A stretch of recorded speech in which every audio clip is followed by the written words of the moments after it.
យើងបន្តគូទី32ខ្ញុំបានជម្រាបជូនដល់មិញហើយកម្ពុជាចូលសែនជ័យអ្នកប្រេងចាញ់បាទអ្នកប្រេងចាញ់កំពុងតែទស្សនាហើយណាបាទឥឡូវបដូរមកខ្សែទឹកខាងក្នុងបាទគណៈដែលខ្សែការប្រជើងទី1ទទួលបានជ័យជំនះមកស្កត់ក្បាលហើយខ្សែទឹកខាងក្រៅជ្រៃសែនឆាយវាសនាមានជ័យបារមីបង្គគ្រំលវាអែមបាទឥឡូវយើងមើលប៉ះគ្នានៅជើងទី2នេះតើនឹងមានការព្រួលប្រែឬយ៉ាងណាបាទដែលចូលសែនជ័យឯកសន្តានរបស់គាត់គឺពណ៌ស្លាទុំពណ៌សចំណែកឯបាទខាងបង្គគ្រំឯណោះឯកសន្តានពណ៌បៃតងចុងចវាពណ៌សបាទមួយផែនម្នាក់មួយពណ៌ម្នាក់មួយខ្សែម្នាក់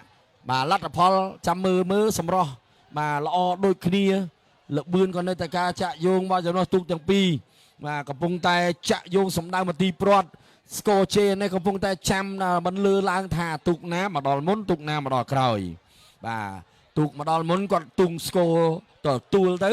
បាទអ្នកមកដល់ក្រោយនេះគាត់ឆ្លើយតបទៅវិញបាទឥឡូវយើងបន្តមើលនៅខ្សែទៅខាងក្នុងបាទកម្ពុជាចូលសែនជ័យជើងទី1ល្អណាជើងទី2អាចយ៉ាងម៉េចដែរជ្រៃសែនឆាយវាសនាមានជ័យបារមីបង្គគ្រំអ្នកលវាអែមល្អសម្រាប់ជើងទី2នេះល្អមែនតើបាទឥឡូវនេះយើងឃើញថាអត់ទេប្រហែលជាមិនតាន់ទេមិនឲ្យអ្នកប្រេងចាញ់អើយបាទអាវុធាបាទមិនឲ្យ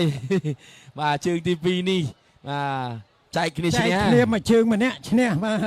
ជើងទី1នោះកំពូលដែលចូលសែនជ័យដែលមកប្រេងចាញ់នោះបាទគឺគាត់ឈ្នះតែមិនជាច្រើនប្រមាណនេះឥឡូវនេះបង្គគ្រំបាទ